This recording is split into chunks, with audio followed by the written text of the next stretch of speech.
Hey guys, just thought I'd do a quick update on the U96, which is what I've been working on since around about, I think, the latter part of November. I've got on pretty well since you last saw it, which I think the last time you saw it was in primer. So, without further ado, I'll show you how far I've got. Here she is. Actually, I'll just pull the turntable forward a little bit more so you can get a better look at her. It does make for a lovely kit, I have to say. It is pretty tiny. I mean, it's only 1/350th, that's my finger against it. So it's pretty minute. But for the level of detail it's got on it, is pretty impressive. I've basically used Tamiya paints on it. I did do a little bit of reference material looking online at the actual sub as it was used in the film Das Boot and other reference material, and I think I've pretty much got it spot on. The most trickiest part of painting this, believe it or not, was the demarcation line for the waterline just along here, where I had to get it all sort of masked off and matched up. Yeah, that was a bit of eye-piercing, I have to say.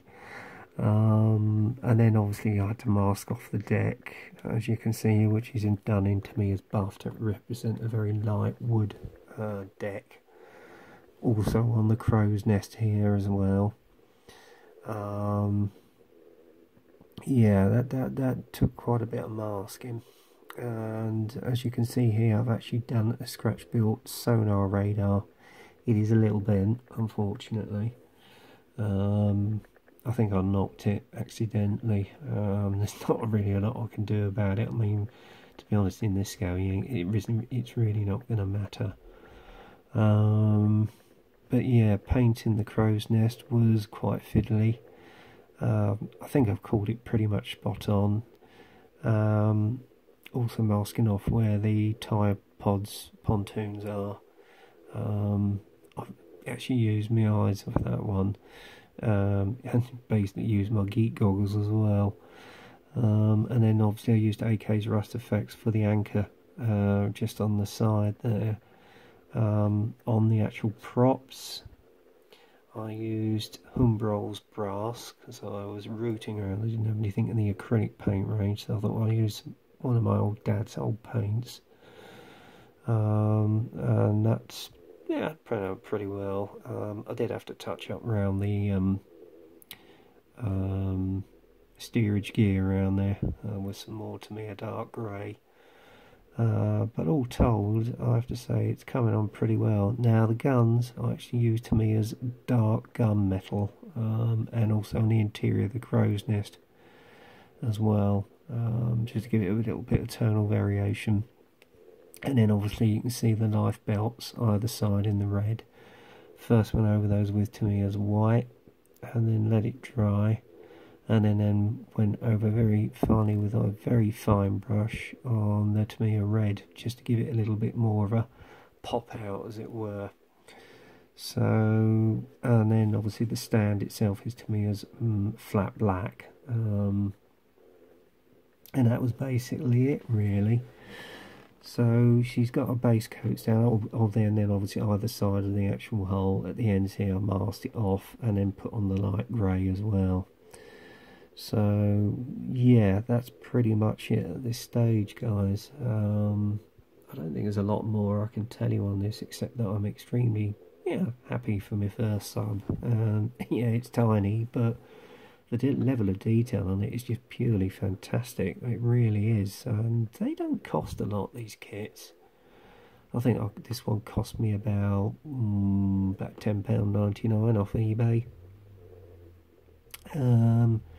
So if you want to think of doing a sub and it's your first venture, I would heartily recommend this kit. And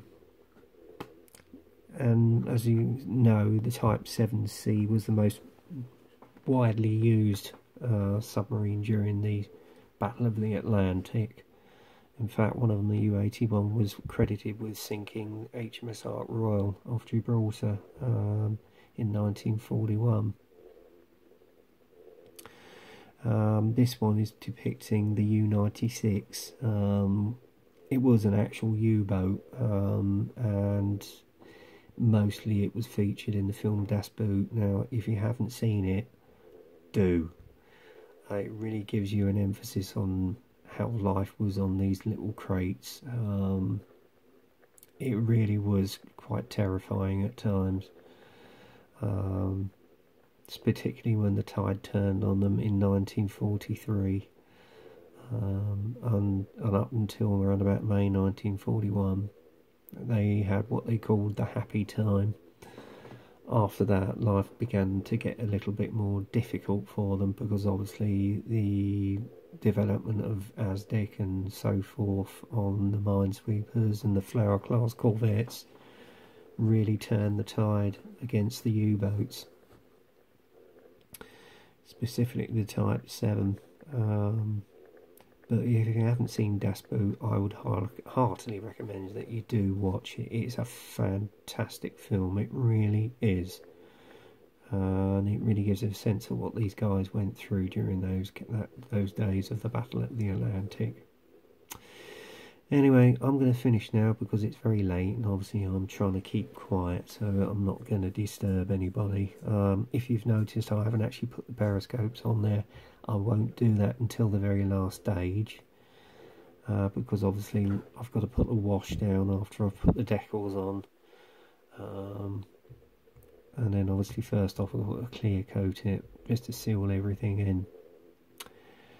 The next video that you'll see on this, hopefully I'll have a bit more progress done when I do my Stu's Back at the Bench in about a couple of weeks for January, February 2018.